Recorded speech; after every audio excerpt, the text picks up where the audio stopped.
topic. As you can see, this is a 16-year-old girl, and she actually has twins. So our kids are not just having kids, they have lots of kids.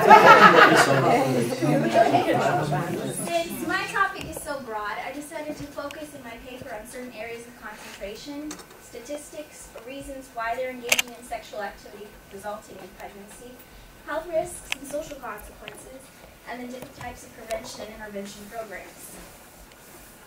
These are the statistics. According to research, each year almost 1 million teenagers become pregnant.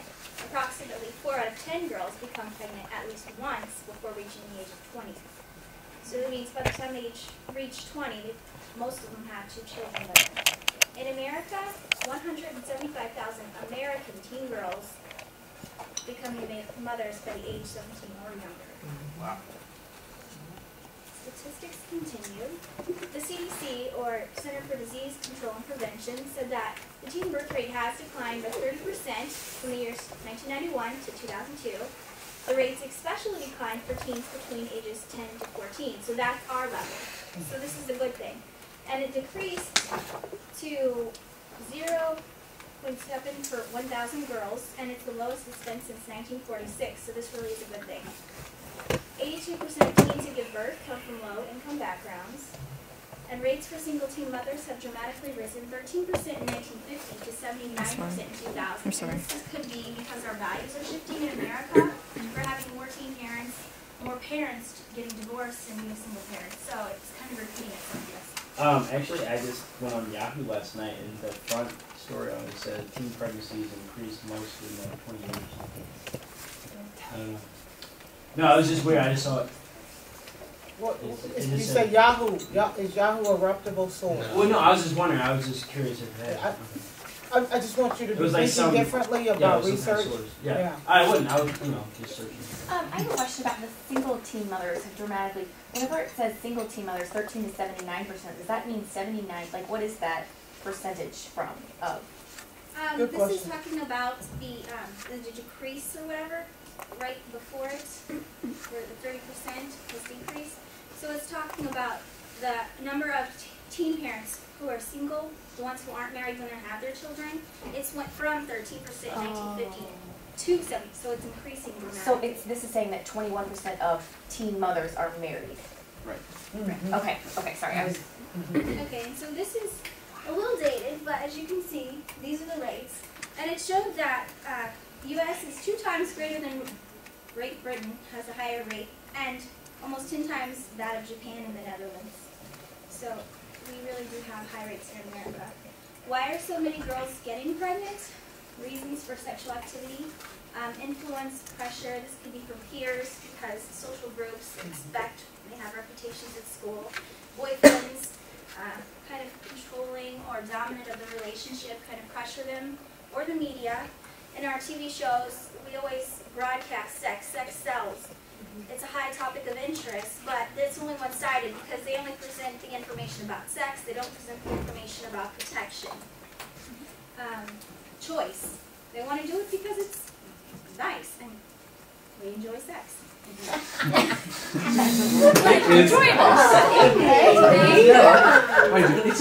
Issues with birth. 89% of pregnancies in the teen range are unplanned. So this reflects issues with birth control. Either they're not using it, they're afraid to use it, or they're not using it properly.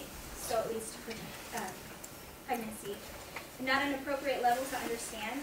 I looked a lot into Elkind and Piaget, and he talks about the concrete learning. That's where they're at developmentally. So they're not thinking critically, and they're not thinking beyond into the future about the consequences. So they're living for the right now. Yes. I enjoy your statistic about unplanned pregnancy versus planned pregnancy. So I think it's always assumed that if you're a teenager and you get pregnant that it was unplanned. And I actually have an aunt who got married when she was 18, had my cousin when she was 19.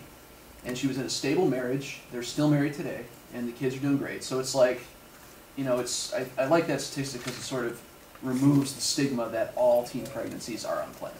Well, don't some teenagers just get pregnant though because they don't have like a home life and they don't have anyone who loves them, so they want someone who's gonna love them. So some of them One of my Do friends, plan to plan get it, one of my yeah. friends in high school had a girlfriend, and she got pregnant on purpose because he was going to break up with her. Yeah, I had one of those too. Yeah. And I mean, on purpose. She was 17 years old. Okay, so the point is, they're not able to understand sex. They're too immature still at this age, so kids should not be having sex, period. End of story. But they are.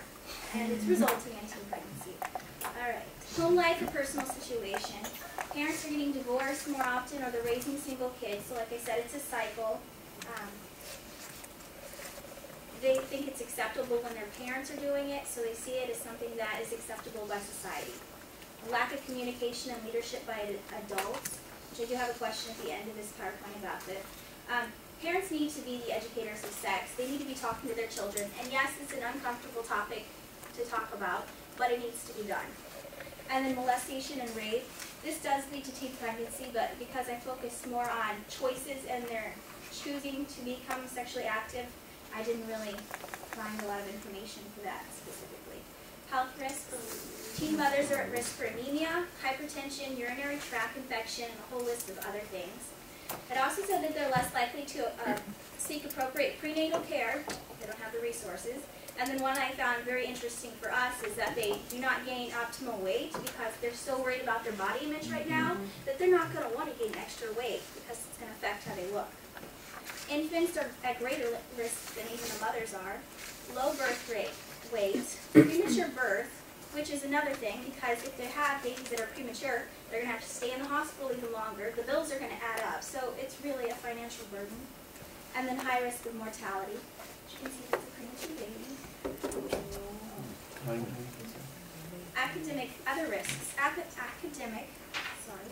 Low performance in school or dropout. The parents of the children, the teen parents, they either have to drop out of school because they need to focus on bringing in resources for the parents, or they just can't handle all of the stress and the load of it, so they need to choose, and they choose to take care of the child. And difficulty in school later. This is for the children of teen parents. 50% of them have delays in intelligence, language cognition, social emotional, social competence, all of these things that affects that. Social, they have a poor quality of parents. Teens, they're not sensitive, they're not nurturing, so they have more of an aggressive attitude when it comes to disciplining them. Or they expect the same amount of independent freedom as before. The baby can take care of itself, entertain itself. I'm going to go do whatever I want. And then the role switch. They're still children. They don't know how to be adults. They don't know how to step up the role of responsibility and take care of this child like they ought to. The financial, poverty. It's a cycle. They're not going to be able to get out of it because the resources, they don't have it, and they're constantly trying to catch up. They're living from paycheck to paycheck. And inadequate resources to raise the child, like I said, health care. And there's going to be a load of other things that are affected, like whether the child will have nice clothes or clothes at all, shelter. We know, like we have children in that too. Some of them, they go months without water in their house, so they have bad hygiene. Emotional. I had in a study found that teens who were pregnant, were sexually active, or were parents were more depressive, and they had a more pessimistic outlook on their future because to say that they saw their dreams going down the drain. They didn't really have any goals anymore because it was ruined by this. Now they have something else to worry about. Yes.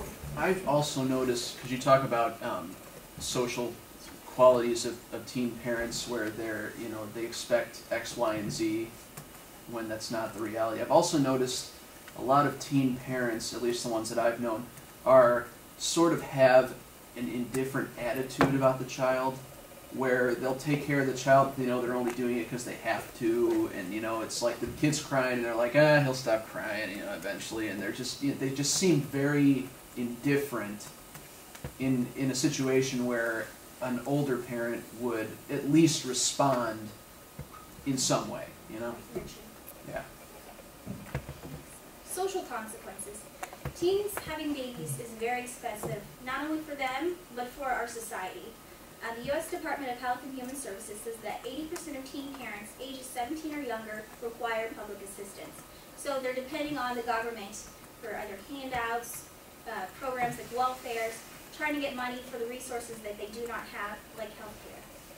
Tax spenders spend about $7 billion a year dealing with problems linked to teen pregnancy and welfare programs, public health care spending, and prevention and intervention programs.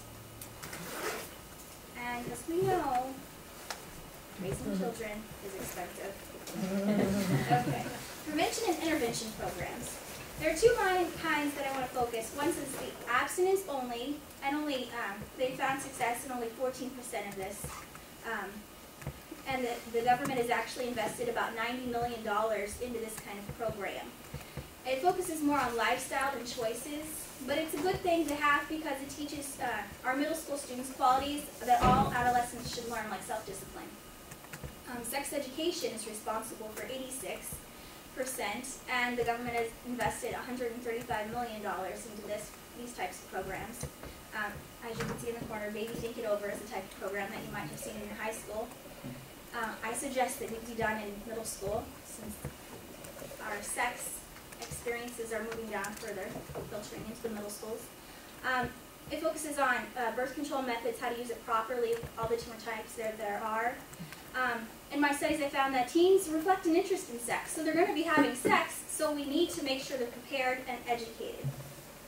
And then, of course, in any program, you need to focus on communication and leadership. Parents should be the sex educators.